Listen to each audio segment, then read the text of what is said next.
Good? All right. So where we start is always with the why. Not with the technology, but with why we're all doing this. And I think we're united in the recognition that patients deserve better. Anyone who's had experience with the healthcare system from the patient side, you can be a caregiver for years and years and years, and then all of a sudden when you're a patient, or worse yet, when someone you love is a patient, everything looks different, doesn't it? It looks different. The feeling of powerlessness, the feeling of lack of control over the disease process, but also over the healthcare process. The lack of information, the lack of coordination. Patients deserve better. And many of us have been in the trenches trying to make it better, chipping away in our own way, in our own area. And it's been hard to get healthcare to change because it's a system. And like any system, it resists change fiercely. The different parts of the system reinforce each other. And the good news today is that healthcare is ripe for change. Finally. And I know there's some of you here who've been doing this for a lot of years, who have a lot of gray hair or no hair, who say, yeah, we've heard that before. But this time is different. And that's where the optimism comes in that Vince credits me for. Because I really do believe that this time is different. And that we really are, I think, here today because you see the future, right? You're seeing a future that's different. When we talk about our goals for healthcare, that we have better health, better healthcare, and lower cost, those are our goals. And in each of them, we can't change healthcare unless two critical things change: incentives and information. And the great news is the incentive structure for healthcare payment is changing. Have no doubt. Because it has to. Because we can't afford to keep paying for more widgets, regardless of quality. We can't have a system where the only way to maximize profit is to do more visits. Let's make them 12-minute visits. Let's make them 11-minute visits. Let's make them 8-minute visits. Let's just keep churning those visits through. Where the surest way to maximize revenue is to increase the number of procedures and operations and scans, regardless of necessity or quality. We can't keep doing that. We can't as federal government. We can't in terms of state governments. We can't in terms of companies. We can't in terms of households. The incentive structure for healthcare is surely changing. And the information needs and the information resources are changing. I spoke with some pioneer ACOs, and I said, how is this time different than managed care? Many of you are veterans. And they said, well, there's three things. One is, we don't have closed networks. Vince talked about. The patients can go anywhere they want. Now, we all think that's great, right? That's the right policy. That's the right policy. That was one of the main things that got us the backlash. The UM, they said. We can't do UM anymore. It's an inside joke. What's UM? Utilization management. We can't do UM on the patient anymore, they said. We can't tell the patient, you can't go there. It's an open network. They can go wherever they darn well please. So they said, now we have to kind of have them want to come back to us. I was like, oh, that's good. Well, it's harder, for sure. They're like, we got to use like the power of persuasion. We have to engage with them. We have to make them feel like if they come back to us, they're getting something special. We have to be sticky, one of them said. I've never heard a healthcare provider talk about the need to be sticky to patients before. That's a wonderful thing, and that's an opportunity. And I see a lot of entrepreneurs, a lot of you in this room here who say, all of a sudden there's an opportunity to do outreach to patients, patient engagement, not because we work for and get paid by a health plan, but because physician offices and hospitals are interested in engaging more with their patients, not when they walk through the door and the door goes dingle, dingle, dingle, and someone in the front office says, how can I help you? Which is how we sell shoes. You wait until someone wants your service, and when they walk in the door, you try to give them very good customer service. That's not good enough for healthcare. Because most of what happens in health is not when they walk through the door, it's when the ones who don't walk in the door. And up until now, we didn't care what happened to them if they didn't walk in the door. I'm being blunt here. If they didn't walk in the door, I don't have any responsibility for that. I don't have any accountability for that. My job is to deliver excellent customer service when they choose to walk in the door. That's what's come of the sacred bond of medicine.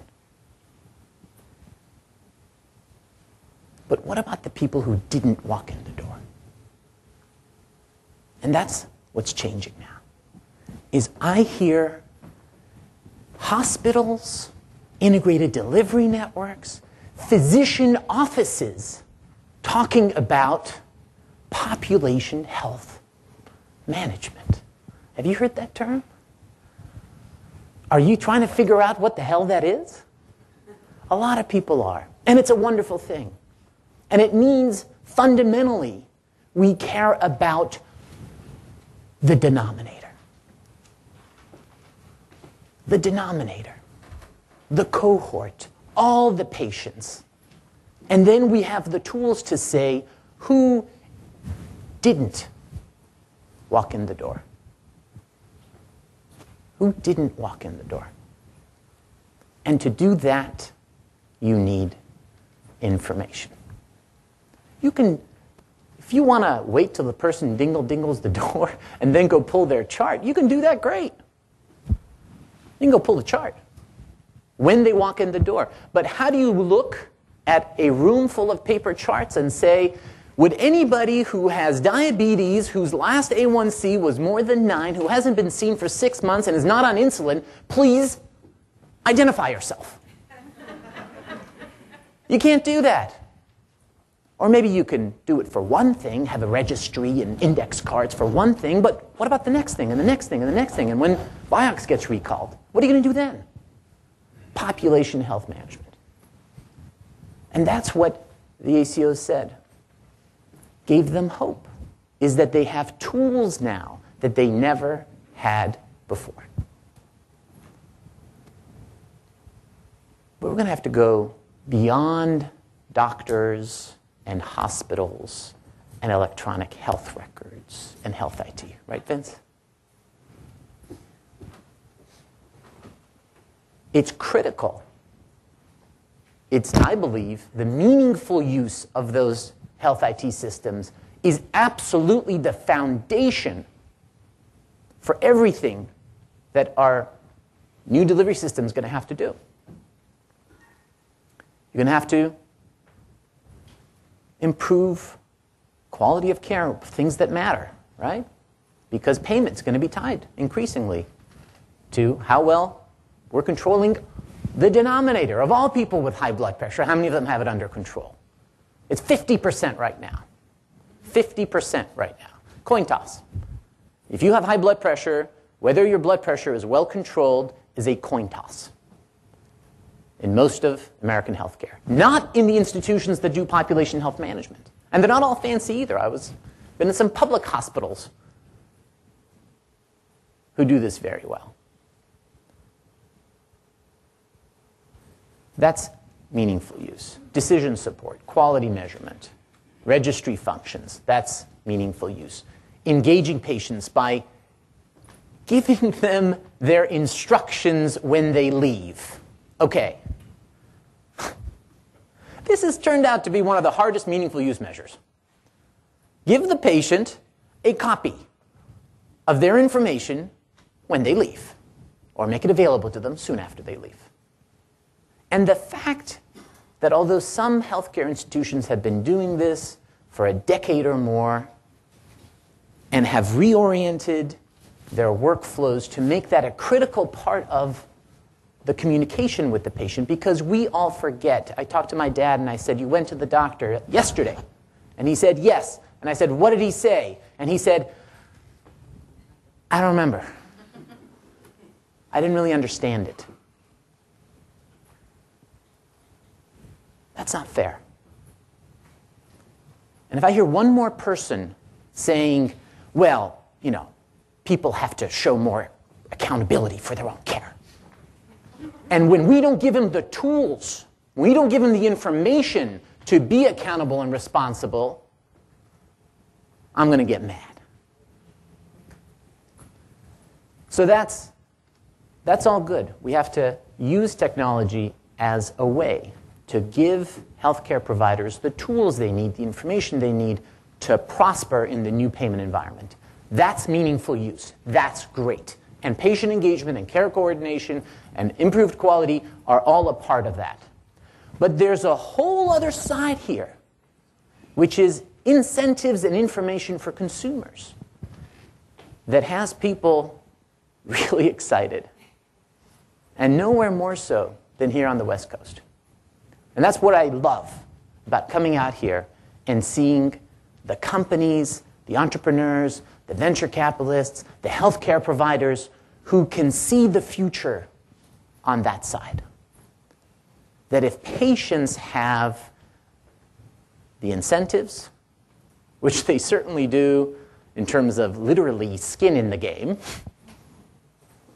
but also increasingly financial incentives, and if they can get the information they need, if they can get the information about what's going on in their community, if they can get the information about what doctor to choose, the lack of transparency around quality and cost of healthcare providers, that's gotta change. It's gonna change. That's just no way that 5 years from now we're not going to have patients choosing their providers, choosing where to get care in a way that does not include them having access to information about the cost to them, because they're going to be increasingly on the hook for those costs, and the quality, and the coordination. That's happening. That's going to happen. It's got to happen.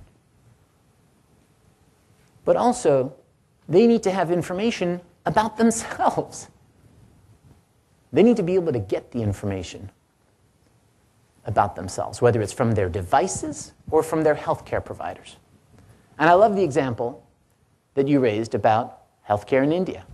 Now, I don't want to be in the situation where someone could literally misplace that packet of stapled together cards and papers that is your medical record, but we don't have to do that anymore. We can have our own drop boxes or health vaults or personally controlled health records, where we tell all of our healthcare providers, CC me, right? You're sending information back and forth between you, CC me, too. CC me with my CCD. We can have an auto blue button. You guys have heard about the blue button? Right? Start off simple. It's a blue-colored button. You click it. You get a download of your ASCII file of your own information. Well, now we're talking about blue button becoming not a noun but a verb, like health information exchange, turning from a noun to a verb. What matters with to blue button is to make it easy for people to get access to their own information. And we're really excited about making it possible for people to set it and forget it. Say to every different healthcare provider or health plan or lab to say, give me my data whenever you get it, whenever you update it, send me a copy. And I can be the repository of my own information. So this is going to take, I think, changes in attitudes, change in access, and changes in action. The change in attitude is probably the toughest. Right? We've got to change the culture so that if a patient or their caregiver asks for their records, they don't get arrested. Or at the very least, they don't feel bad. And right now, even the most empowered patients feel bad asking for their own records. Lance Armstrong talked after his TED Talk. I was chatting with him, and he said, I was Lance Armstrong, one of the more empowered people, more strong-willed people, more motivated people, and I felt bad asking for a copy of my records. That culture has got to change. And we got to do it from both ends, from the patient end and the caregiver end, and from the healthcare provider end. That's going to be tough. Making that cultural change is going to be tough. We got to also make it so that when someone asks, so in our Stage 1 meaningful use, we had a criteria around giving people electronic copies of their own health records. 2/3 of hospitals said, I should be excluded from this measure. Why should you be excluded from this measure? Because nobody asked. 2/3 of hospitals in Stage 1 of meaningful use said, not one patient, not one patient asked for an electronic copy of their own records.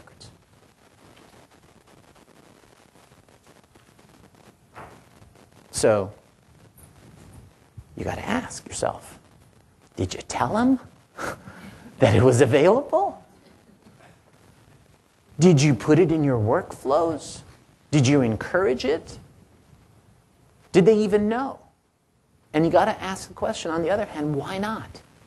Because I tell you, if 5% or 2% or 1% of patients in this country asked for their own records, every healthcare institution would have to change their workflows and their patterns and their technology to enable that. And so we got to work on the access part. But why? Why would I ask for my record if I can't do anything but look at it? If it's a glorified Word document, why would I ask for it? And this is where I think you all can make the biggest difference. This is what I ask of you, is to think about that new ecosystem where patients can do things with their records once they get it. They can manage their healthcare finances. They can manage their health and wellness. They can manage their care. They can coordinate their own care when the system fails to coordinate their care. It's those actions that I think we need. And to build those, you need to trust your vision of the future. We need to have partnerships We need to create ecosystems. We need to create partnerships. Co-opetition, right? Where we cooperate, even while we compete.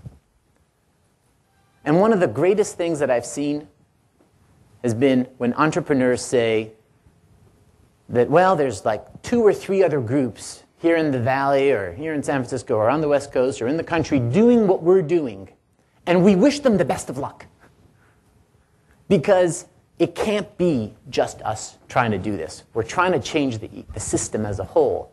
And I wish them the best of luck, and we want to work together, and we want to create partnerships, and we need you to do things that are going to help all of us. And then that brings us to the role for government. What's the role for government here? And I think there's a little bit of a meme now that says the best thing government can do to innovation is to stay the hell out of the way. And there may be some truth to that. After all, the innovation isn't going to come as maybe once it did from the government doing big programs, man to the moon, and then Teflon comes out of the NASA program. That's not how it's working. The amount of investment in R&D that's going on in the consumer technology space dwarfs what the government can spend on research and development. The military is using Game Boy controllers or whatever. So that's not the role. That's true. But I think there is a role for government. There's a kind of a traditional-ish role around research and development. So we funded the development of the SMART platform for substitutable medical apps at Harvard. It's a good thing. And I'm optimistic that there are going to be vendors who take on that approach. You should look it up if you haven't already. We can also, I think, set some of the rules of the road. Who sets the rules of the road to help that ecosystem evolve?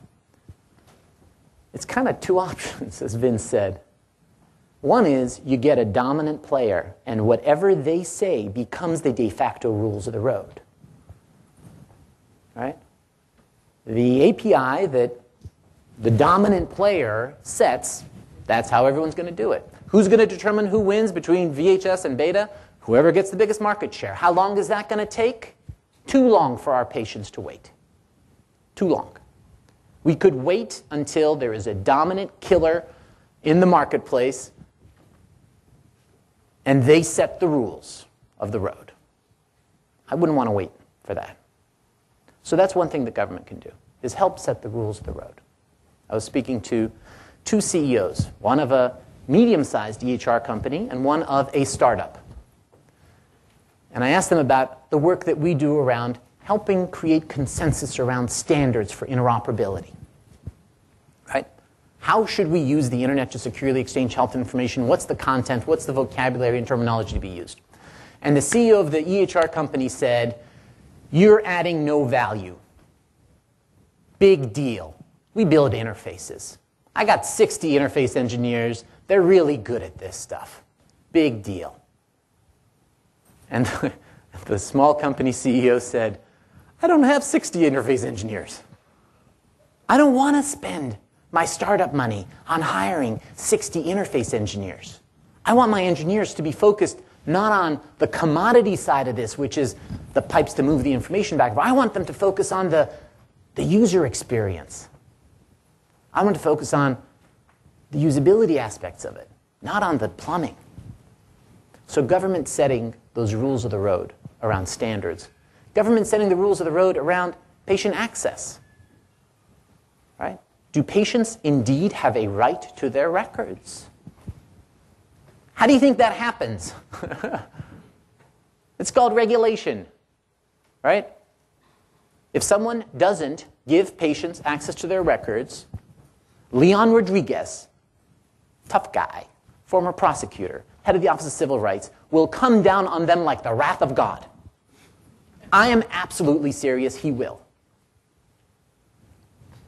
So that is He will.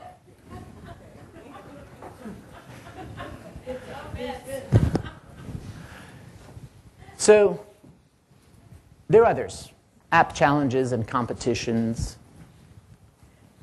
But I think fundamentally, this has got to be a partnership. And that's what I want to express to you today, is we're on the same team with you. We're trying to do what we can, not too much, but not too little either, in terms of helping create that innovation platform for patients to truly be partners in healthcare. Thank you.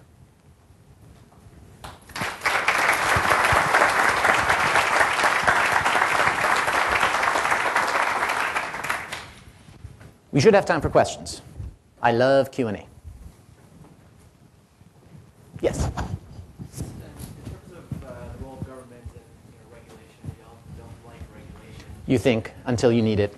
Right, until we need it. But I think, one potential area where I think it may be necessary is you talk about the growth of a company like Epic and the dominance that it has in the marketplace in terms of EHR. And if they get to a point where they are the dominant provider, they are not in a national system, they're not sharing their API, they're not being held to certain standards, could there be certain issues of patient safety and quality that may force them to open it up? Yeah.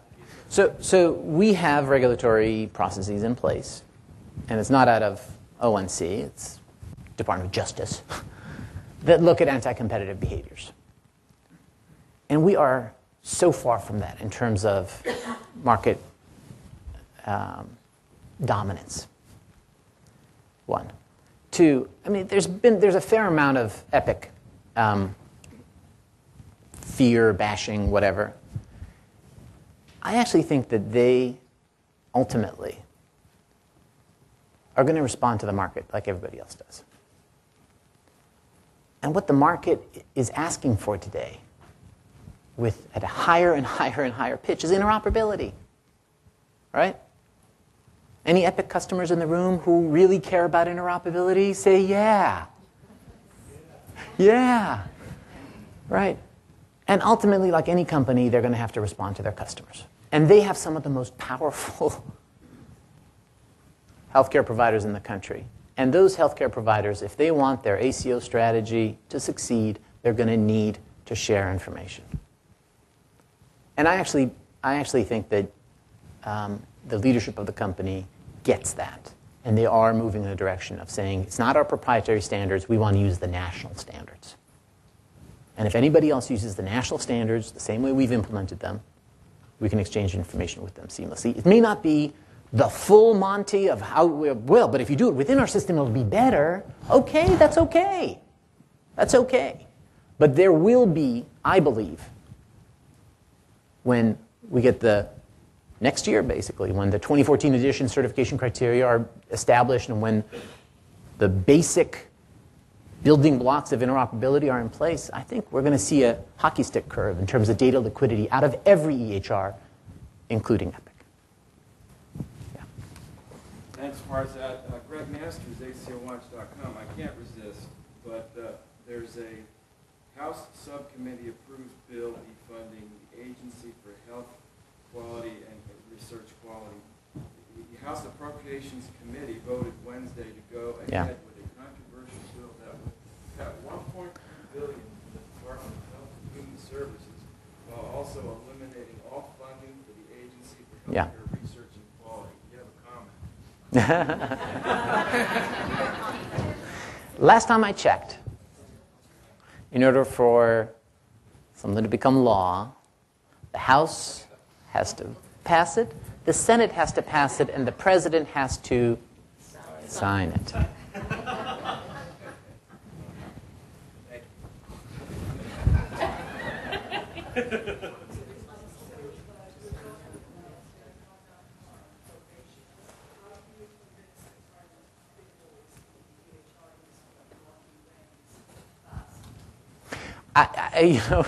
I think that the question was, there's urgency. How can we convince the EHR vendors to move faster?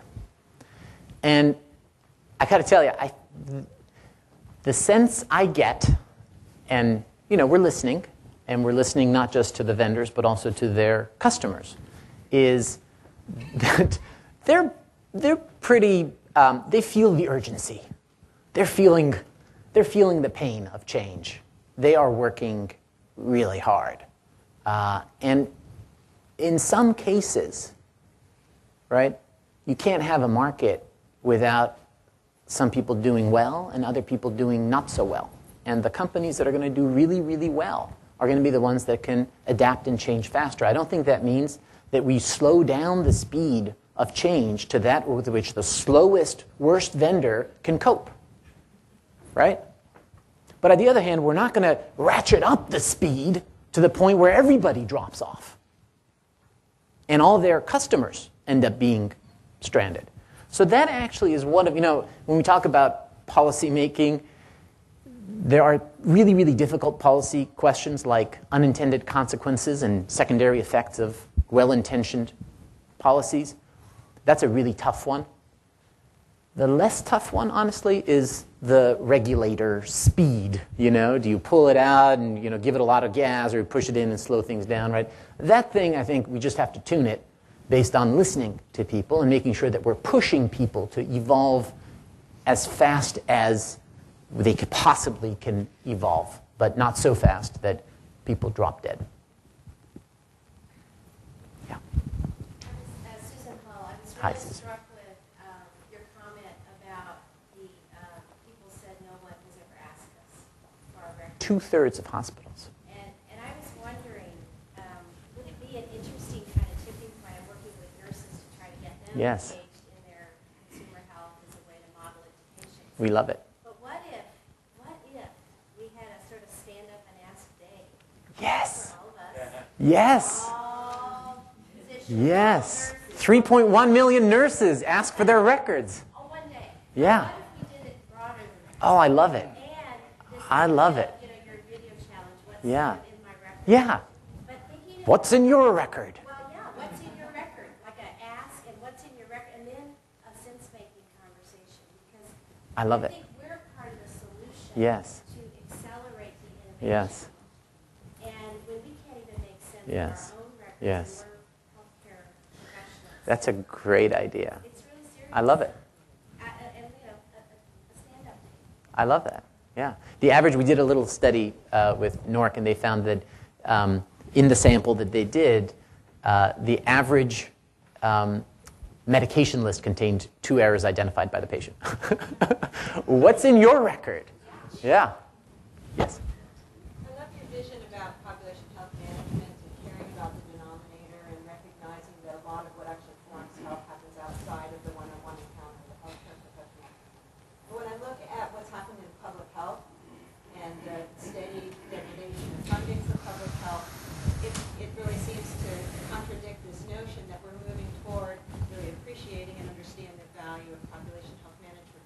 Do you think there's something different now? Do you think that tide is going to turn, recognizing especially that a bunch of the contributors, the most important contributors to the improvement in health status and longevity are public health Yeah. things like sanitation and Yes. air and access to health. I agree. Yeah. I think I come from public health. So I have a particular interest in the topic. And one of the things, we set up these beacon communities, average size 500,000. They're communities. And we said, across healthcare providers, set a goal that matters and improve it, right? Start with the outcome and use the technology you need to get to that outcome. But one of the things I keep telling our groups, and some of them are doing a wonderful job of this, is to cheat. What do I mean by cheating? Right? If you want to reduce asthma, avoidable asthma hospitalizations, you can work really, really hard in your healthcare system. Or you can cheat and work with your public health department or your housing department. Right? And what's interesting is healthcare systems where all the money is, where we're $3 trillion of 20% of GDP almost is going into healthcare and the healthcare system, right? Imagine if those incentives became aligned with keeping the kid from having that asthma exacerbation. Wow. Imagine the resources, the innovation, the leverage that would be brought to bear on reducing smoking, asthma visits, HIV care, right? And that's where I actually am optimistic, is that health systems will see public health as not irrelevant to them, but as a way to cheat. And that's great. Go ahead, cheat. Take the structural approach as opposed to the patient by patient by patient approach.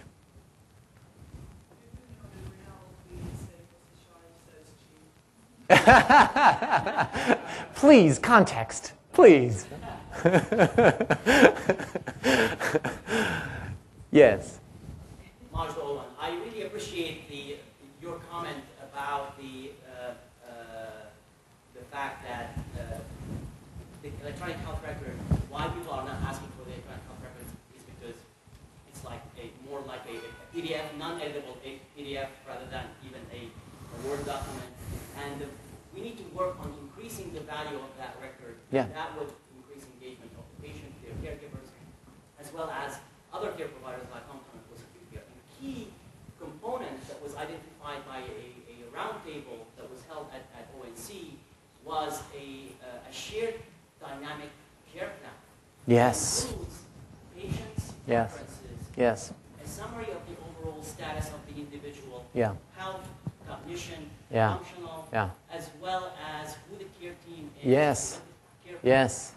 So what is your vision for taking this into, or reflecting this Yeah. in the future meaningful use Yes. criteria and so on? Yes. Yes. Yes. And this is what's so interesting about this. We start on so many things talking about, well, what are the standards, right? What are the data elements for a shared care plan? And the second you involve the actual clinicians in that standards development process, you start opening up the realization that we don't have standards for what should be in a shared care plan because we don't have a clue as to what the hell it means to practice medicine in a way that has a shared care plan between multiple disparate providers, part of different organizations, in which the patient is the common denominator. And that's what's so fascinating. But I kind of feel like health IT sometimes is a core biopsy through the healthcare system. Right? The bigger problem is we don't share our care. Right? The problem isn't the technology or the standards for a shared care plan. So what I'm excited about is that in this process, there actually are communities and integrated delivery networks and ACOs who are now grappling with the issue of how do we coordinate care for an individual and actually have a shared care plan where different parts of the care plan are owned by different people, and the ultimate, really, common denominator among those all is the patient and their caregivers as that. So we're evolving those together, fortunately, the clinical processes and innovation and the technological innovation, and working very hard on that. My hope is that we'll have something, for stage 3, but we're going to have to really work at it to be able to get there, both on the clinical side and on the standard side. Yes? Have you seen any best of class examples of first responders with integrated health information systems out there? Our San Diego Beacon is doing some neat stuff around having the EMTs in the ambulance basically send information forward to the emergency room. And one of the key metrics that was so fascinating to see was activation of the cath lab. And what they found was that not only can you start the process earlier of activating the cath lab, but they virtually eliminated the false positive cath lab call-ups by having the sharing of that EKG and history with the emergency room. And again, putting it into workflows, right? It's never about just the technology. It's also about changing workflows to accomplish that. So that's one of the one of the examples that I'm proud of with our San Diego Beacon. I'd be happy to put you in touch with them. One last question. You want to take the chair's prerogative, Vince? Oh. Cindy from Home Health Hospice nationally. Very interested in the common denominator you talked about in the patient's goal. Anybody talking in IT about prognostication and end-of-life care, not driving death squad, but driving advocacy if the soul who's being served here never wants to go back to the hospital again, can use the data sharing to screen more aggressively in terms of meaningful use to predict and prognosticate. I'm clarifying some of the fuzzy medicine, what are we doing out there in Yeah. terms of intervention. Any talk around that, prognostication and life and meaningful use relative to what we can learn from shared data? We haven't included that into meaningful uses. I think you touch on two things there. One is the predictive analytics, right? And figuring out, everyone says like, oh, we spent so much in the last, 30 days, 90 days, 6 months, however your metric, of life. The problem is we never know that we're in that range, right? If you had perfect knowledge that it was the last 30 days, but some things can, and I think more could be done on that. The other part, though, is the shared decision-making aspects.